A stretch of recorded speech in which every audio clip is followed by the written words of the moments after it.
Hello ladies and gentlemen, and welcome back to my channel for another third-party unlicensed prop replica unboxing and review video. Now you may be sitting there thinking, Justin, that's a rather unassuming blank blue box you have there, and yes, it absolutely is. But it's what's on the inside that we're going to be reviewing.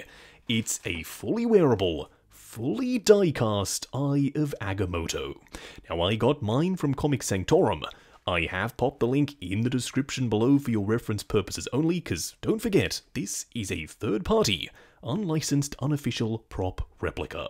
If you are heading down there, why not hit that subscribe and bell notification icon, so you're notified as soon as a brand new review goes live on the channel. Also check out the join button for more info on Justin's Collection Plus, the channel membership.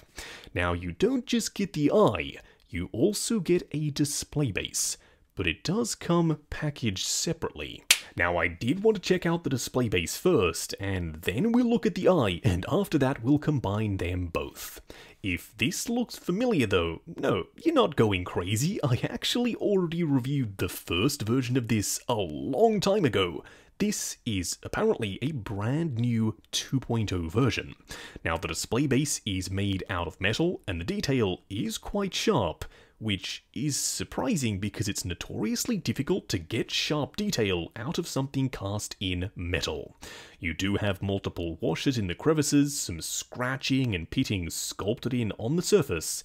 It actually looks like a proper patinaed, aged piece of metal, where in reality, we all know this is brand new. Now up top you've got multiple arms that the eye slides into and locks it in position, and a circular section down below. I'm pretty sure you can already see where this is going. On the underside there's a micro USB port and a button. If you hit that button, oh yes, there's a green LED underneath these holder sections. That means in the display, the eye is going to be lit up with this beautiful green glow. And yes, we will be trying that out a little bit later in the video. Plus, because this is micro USB, you don't have to worry about button cells or switching out batteries. You simply plug it in, charge it up, and away you go. Moving on to the eye itself, which quite clearly is the star of the show here. Now, you may be sitting there thinking, yeah, okay Justin, it looks pretty good. But why would I opt for this one over the Hasbro version? Does this have the same moving and working components? Unfortunately, no, it doesn't. You can close the door on the inside and cover up the time stone, but you have to do that manually by wedging your fingers in there. It's rather difficult to do, and you have an LED light-up feature, but it doesn't have anywhere near as many moving parts as the Hasbro version. But what it does have is an absolutely stunning finish. It looks like proper aged, worn-out metal. It's also a lot thinner and a little bit smaller. It just looks way more faithful to the actual screen-used item. And for me, when I'm collecting props, that's what it's all about. Now up top for the string section, it's made of this quilted red pleather. You've got multiple different colored pieces and some real metal bands on multiple different sections of the necklace.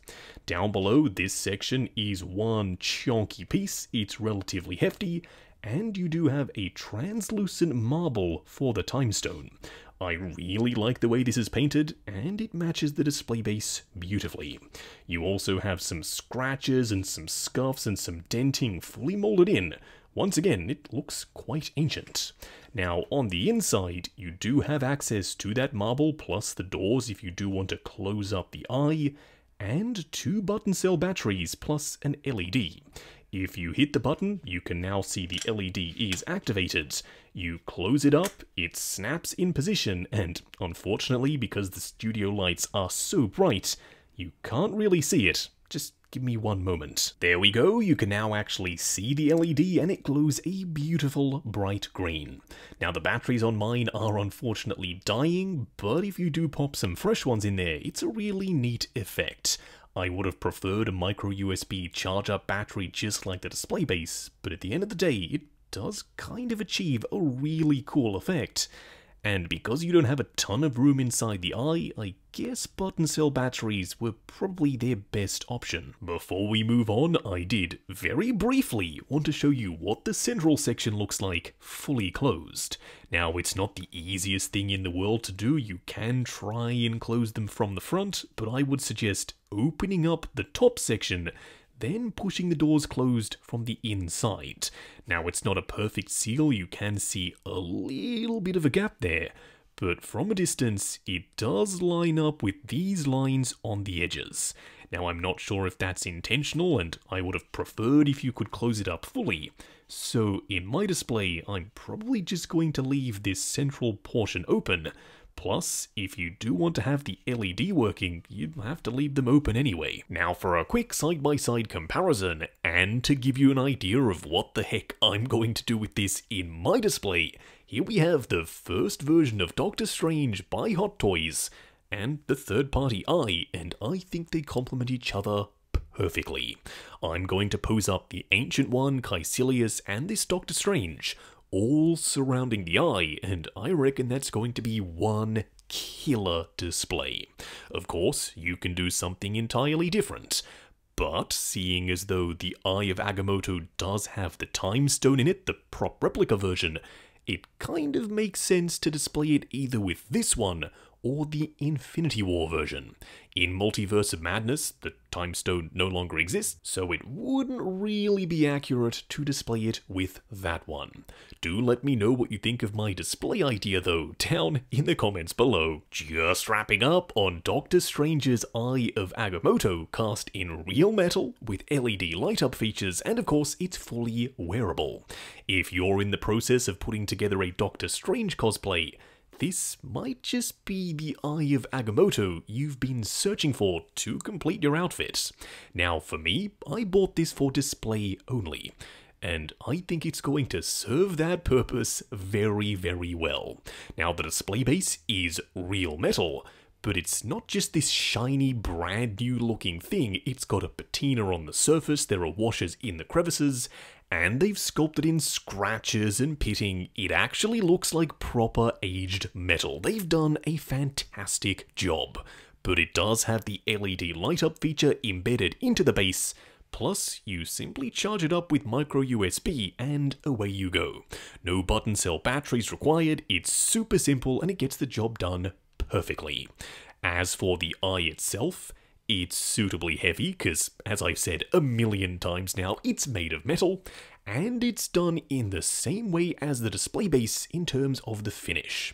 There are washers, there's patina, it looks genuinely old. Now, on the inside, you do have that teeny tiny little LED, and that's my one complaint. It's not the brightest LED in the world, and you have to use the button cell batteries. I would have preferred something else, maybe even AA or AAA. You definitely could have fit them in there. Now, once again, this is a third-party, unlicensed, unofficial prop replica. I did get mine from Comic Sanctorum. I've popped the link in the description below for your reference purposes only.